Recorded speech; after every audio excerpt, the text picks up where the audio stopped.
చిచ్చి, ఆ నీలవేణి నా వేలు దాన్ని నోట్లో పెట్టుకుందని గుర్తొస్తేనే ఒళ్ళంతా తేళ్లు జరులు పాకుతున్నట్టు అనిపిస్తుంది.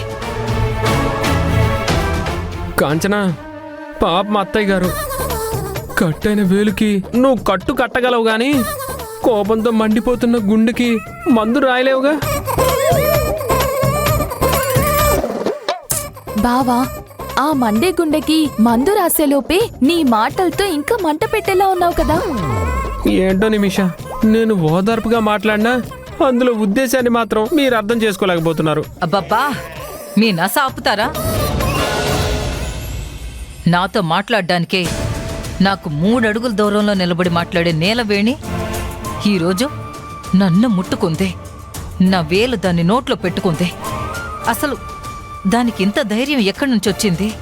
భలే దానివమ్మా, గాడిదని కూడా బాగా అలంకరిస్తే గుర్రంలాగా ఫోజులిస్తుంది. ఈ నీలవేణి కూడా అంతే.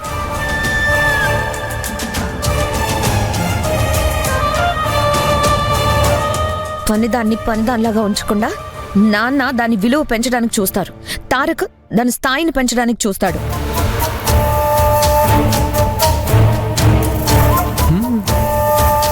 అందుకే అది పని మనిషి అనే విషయం మర్చిపోయి మన మనిషిలాగా కలిసిపోవడానికి ప్రయత్నిస్తోంది. అర్థమవుతుంది, అంతా అర్థమవుతుంది. మూరెడు చోటిస్తే మంచమంతా ఆక్రమించినట్టు దాని కోడలి స్థానాన్ని ఆయుధంగా చేసుకుని మనల్ని దాని దారికి తెచ్చుకోవడానికి ప్రయత్నిస్తున్నట్టుంది. దాని స్థానాన్ని శాశ్వతం చేసుకోవడానికి ఇలాంటి పిచ్చి పిచ్చి వేషాలన్నీ వేస్తున్నట్టుంది. అది ఎన్ని పిచ్చి వేషాలు వేస్తే ఏం లాభమమ్మా? ఏదో ఒకరోజు దాన్ని శాశ్వతంగా ఈ ఇంటి నుంచి గెంటేస్తాం కదా. గెంటేస్తాం, గుంట తీసి పాతేస్తామని గుళ్ళో గంట కొట్టినట్టు రోజుకి 100 సార్లు అంటూనే ఉంటారు. ఏనాడన్నా అవుతుందనే నమ్మకం అయినా వచ్చిందా?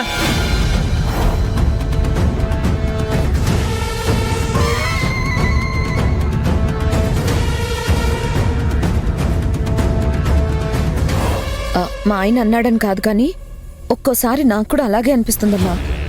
దాన్ని శాశ్వతంగా బయటకు పంపించేద్దామని మనం అనుకోవడం తప్ప సాయశక్తులా మనం ప్రయత్నించడం లేదేమో అని. ఎందుకు ప్రయత్నించలేదే? ప్రయత్నాలు జరిగాయి, ప్రయోగాలు జరిగాయి, కాకపోతే ఫలితం దక్కలేదు అంతే. అవునక్క, ఆ నీలవేణి టైం బాగుంది కాబట్టి ప్రతిసారి తప్పించుకుంటుంది, కానీ అన్నిసార్లు టైం కలిసి రాదు కదా. కలిసొచ్చిన టైంని మాత్రం కాలదనుకున్నారు మీరు. మీరు దేని గురించి మాట్లాడుతున్నారు? రాగానే నీలవేణి మీద చెయ్యెత్తకుండా ఉంటే రిసార్ట్లో అసలు ఏమైందో తెలుసుకునే వాళ్ళం కదా.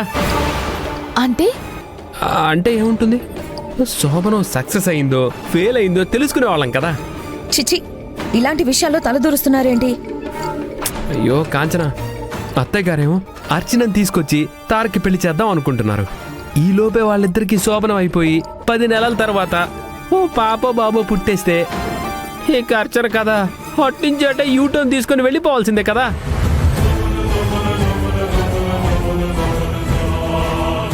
కాంచన, కోటి చెప్పిన విషయం కూడా కరెక్టే. అసలు రిసార్ట్లో ఏమైందో మనం తెలుసుకోవాలి. అబ్బబ్బబ్బబ్బబ్బా, అత్త ఇన్ని రోజులకి నన్ను గుర్తించారు. అత్తయ్య గారి నోటి వెంట వచ్చిన ఆ మాట తెలుగు పండగలన్నీ ఒకేసారి చేసుకున్నంత ఆనందం కలుగుతుంది.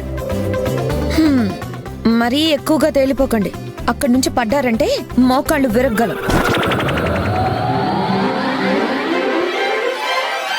కాంచన, అసలు రిసార్ట్లో తారక్కి నీలవేణికి మధ్య ఏం జరిగిందో తెలుసుకో. సరే అమ్మా.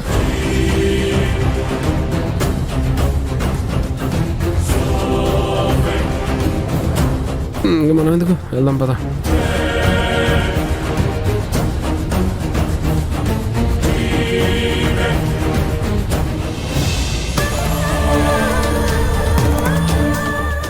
నా కొడుకు పొరపాటు నీకు తాళి కట్టుండొచ్చు, వాడి భార్య అనే అధికారాన్ని నువ్వు దక్కించుకునుండొచ్చు, కానీ నా దృష్టిలో మాత్రం నువ్వు ఈ ఇంటి కోడలివి కాదు,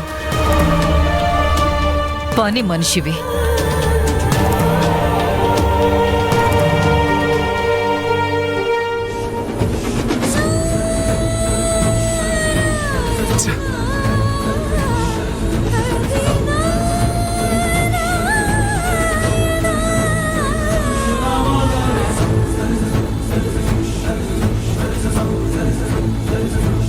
తారక్, ఏంట్రా మీ అమ్మ అర్థం పర్థం లేని ఆవేశం గురించి ఆలోచిస్తున్నావా? అది ఆవేశం కాదు డాడీ, మూర్ఖత్వం. ఒప్పుకుంటాన్రా. ఒక్కోసారి మీ అమ్మ ఆ మొండితనంతోనూ మూర్ఖత్వంతోనూ ఏం చేస్తుందో తనకే అర్థం కాదు. డాడీ, ఇన్నాళ్ళు ఎలాగో అర్థం కాలేదు. ఇకపై కూడా అర్థం చేసుకోకపోతే ఆ మూర్ఖత్వం వల్లే మనుషులు దూరం అయిపోతున్నారని ఆవిడికి తెలియడం లేదు. సర్లేరా, ఏదో రోజు మీ అమ్మే అర్థం చేసుకుంటుంది. ఇక ఆ విషయం గురించి ఆలోచిస్తూ మనసు పాడు చేసుకోకు. రేయ్, పదరా. డాడీ, డాడీ, కూర్చో కూర్చో. ఇంకేంటి విశేషాలు? ఇందాక క్లియర్గా అడిగే అవకాశం రాలేదురా, ఇప్పుడు చెప్పు. రిసార్ట్ ప్రయాణం ఎలా జరిగింది? బాగానే జరిగింది డాడీ. బాగానే జరిగిందా? నిజంగానే బాగా జరిగిందా? What do you mean daddy?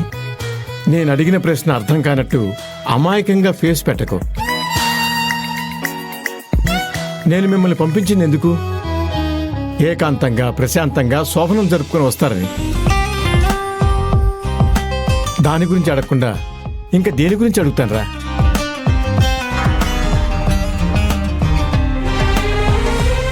Tarak, శోభనం గురించి అడగగానే సిగ్గుపడుతున్నావు? డాడీ ప్లీజ్, ఇలా సూటిగా అడిగితే సమాధానం చెప్పడం చాలా కష్టంగా ఉంది.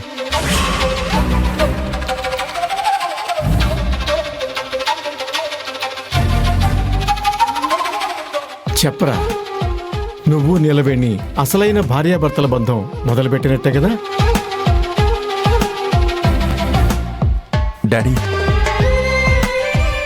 మీరు త్వరలో తాతయ్య అనే పిలుపు వింటారులే.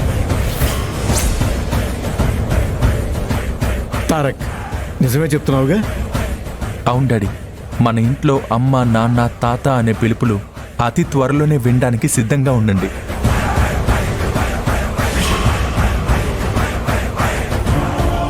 చిట్టి చిట్టి పసిబిడ్డ పాదాలు మన ఇల్లంతా తిరుగుతూ ఉంటే అవి చూసి మురిసిపోవడానికి సిద్ధంగా ఉండండి.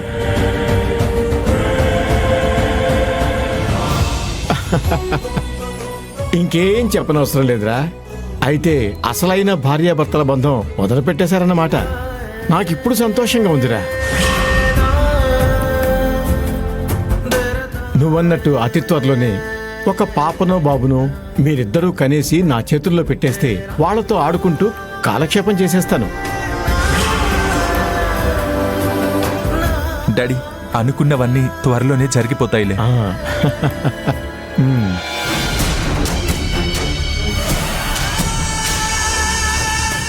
అయితే తారక్కి నీలవేణికి శోభనం అయిపోయిందన్నమాట. నీలవేణి విషయంలో ఏమి చేయలేని చేతకని దద్దమ్మలా ఉండిపోయాం. ఏదో ఒకటి చేయాలి.